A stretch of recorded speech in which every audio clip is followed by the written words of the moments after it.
بسم اللہ الرحمن الرحیم۔ نہ عروج اچھا ہے نہ زوال اچھا ہے، میرا مالک مجھے جس حال میں رکھے وہی حال اچھا ہے۔ دیکھتی آنکھوں سنتے کانوں آپ سب دوستوں کو روہیل خان کا محبتوں بھرا سلام۔ میں ہوں روہیل خان اور آپ دیکھ رہے ہیں روہیل وائس چینل۔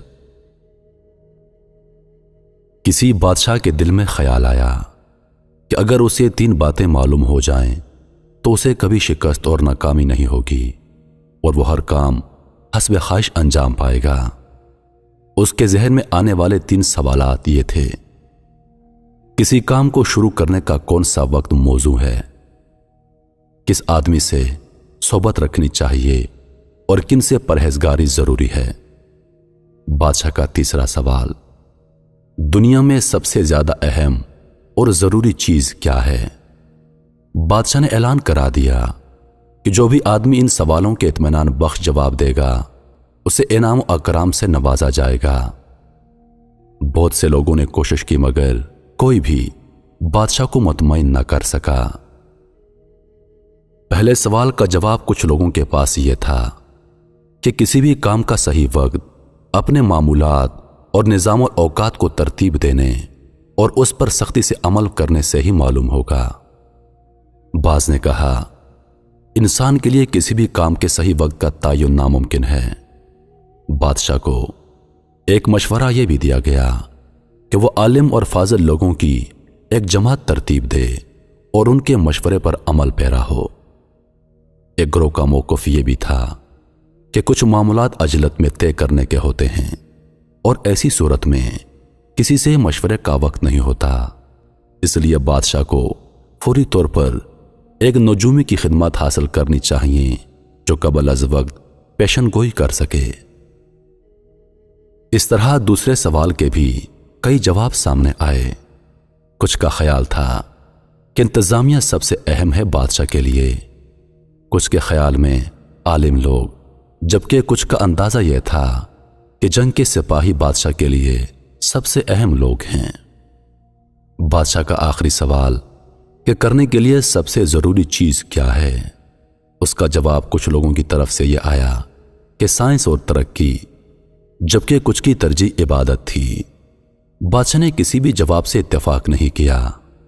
اس نے فیصلہ کیا کہ وہ ان جوابات کی تلاش میں درویش کے پاس جائے گا جو اپنی فہم و فراست کے لیے مشہور تھا۔ درویش کا بسیرا جنگل میں تھا اور وہ سادہ زندگی گزار رہا تھا۔ بادشاہ نے عام لوگوں جیسا حلیہ بنایا اور اپنے محافظوں کو ایک مخصوص مقام پر چھوڑ کر اکیلا درویش کے ٹھکانے کی طرف روانہ ہو گیا۔ بادشاہ نے دور سے دیکھا درویش اپنے باغ کی مٹی نرم کر رہا تھا۔ بادشاہ جب پہنچا تو درویش خوش دلی سے اس سے ملا اور دوبارہ اپنے کام میں مشغول ہو گیا۔ وہ کمزور اور ضعیف تھا۔ جب وہ اپنا بیلچہ زمین پر مارتا تو تھوڑی مٹی اکھڑتی اور وہ زور سے ہانپنے لگتا۔ بادشاہ نے درویش کو مخاطب کرتے ہوئے کہا، میں آپ سے اپنے 3 سوالوں کے جواب معلوم کرنے آیا ہوں۔ بادشاہ نے اپنے تینوں سوال درویش کے سامنے دہرائے۔ درویش نے بغور سننے کے بعد کوئی جواب نہ دیا اور دوبارہ مٹی نرم کرنے لگا۔ بادشاہ نے درویش سے بیلچہ لیتے ہوئے کہا، لائیے میں آپ کی مدد کرتا ہوں، آپ خود کو نڈھال کر رہے ہیں۔ 2 کیاریاں تیار کرنے کے بعد بادشاہ نے کام سے ہاتھ کھینچتے ہوئے اپنے سوالات ایک مرتبہ پھر دہرائے۔ درویش نے زمین سے اٹھتے ہوئے کہا، اب تم آرام کرو، باقی کا کام میں کرتا ہوں۔ بادشاہ نے بیلچہ نہیں دیا اور بدستور کام میں لگا رہا۔ کافی وقت گزرا اور سورج درختوں کے پیچھے ڈوبنے لگا۔ بادشاہ نے بیلچہ زمین پر رکھتے ہوئے کہا، اگر آپ کے پاس میرے سوالوں کے جوابات نہیں تو میں لوٹ جاتا ہوں۔ اتنے میں درویش نے کہا، وہ دیکھو کوئی آدمی ہماری طرف بھاگتا ہوا آ رہا ہے، آؤ دیکھتے ہیں کہ یہ آدمی کون ہے۔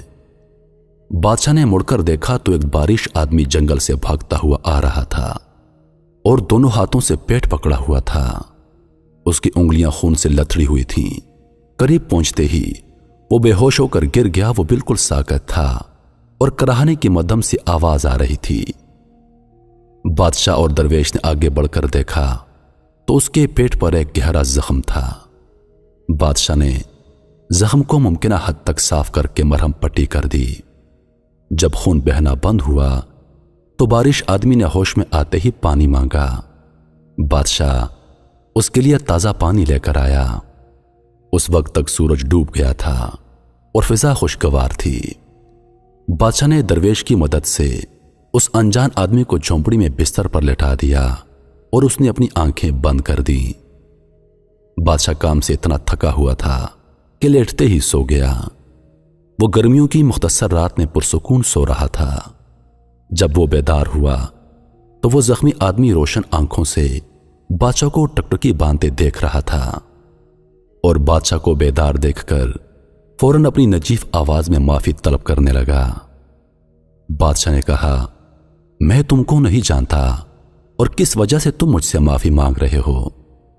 اس آدمی نے کہا، تم مجھے نہیں جانتے مگر میں تمہیں جانتا ہوں۔ میں تمہارا دشمن ہوں اور یہاں میں اپنے بھائی کے قتل کا بدلہ لینے آیا تھا۔ میں جانتا تھا کہ تم یہاں اکیلے ہوگے اور میں واپسی پر تمہیں قتل کر دوں گا۔ جب پورا دن گزرنے پر بھی تم واپس نہیں آئے تو میں تمہاری تلاش میں نکلا اور تمہارے محافظوں کے نرغے میں پھنس گیا اور زخمی حالت میں وہاں سے بھاگا۔ تم نے کوشش کی اور میں مرنے سے بچ گیا۔ میں نے تمہارے قتل کا منصوبہ بنایا تھا اور تم نے میری زندگی بچا دی۔ اے بادشاہ، جب تک زندہ رہوں گا تمہارا شکر گزار اور خدمت گزار رہوں گا۔ مجھے معاف کر دو۔ بادشاہ نے اسے معاف کر دیا اور درویش کو دیکھنے باہر نکلا۔ درویش کیاریوں میں بیج بو رہا تھا۔ بادشاہ نے آخری بار اپنے سوالات دہرائے۔ درویش نے بیٹھے بیٹھے جواب دیا، تمہیں جوابات مل چکے ہیں۔ بادشاہ نے کہا، وہ کیسے؟ درویش نے کہا، اگر تم مجھے کمزور جان کر میرے لیے کیاریاں نہ کھودتے اور یہاں میرے پاس نہ رکتے تو واپسی پر وہ آدمی تم کو قتل کر دیتا۔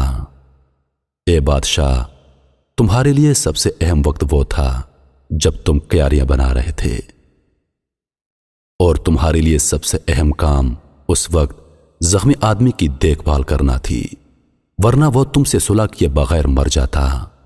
اس لیے سب سے اہم آدمی تمہارے لیے وہی تھا، اور تم نے جو اس کے لیے کیا وہ سب سے اہم کام تھا۔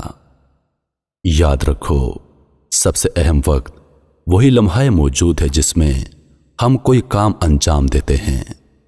سب سے اہم آدمی وہی آدمی ہے جو اس لمحے میں تمہارے ساتھ موجود ہو، اور سب سے اہم کام کسی کے ساتھ بھلائی کرنا ہے جو انسان کو دنیا میں بھیجنے کا واحد مقصد ہے۔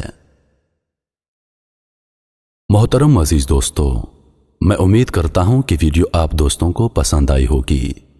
ویڈیو پسند آ جائے تو لائک اور شیئر ضرور کر دیجیے گا، اور آنے والی نئی ویڈیوز کے لیے ہمارے چینل کو سبسکرائب کر دیں اور ساتھ میں موجود گھنٹی کے بٹن کو ضرور دبا دیں تاکہ ہماری ہر نئی آنے والی ویڈیو سب سے پہلے آپ تک پہنچے۔ مجھے دیجیے اجازت، زندگی رہی تو اگلی بار ایک اور ویڈیو لے کر آپ کی خدمت میں حاضر ہوں گا۔ تب تک کے لیے خدا حافظ۔ اللہ پاک آپ سب کا حافظ و نگہبان۔ ہنستے رہیے اور ہمیشہ مسکراتے رہیے۔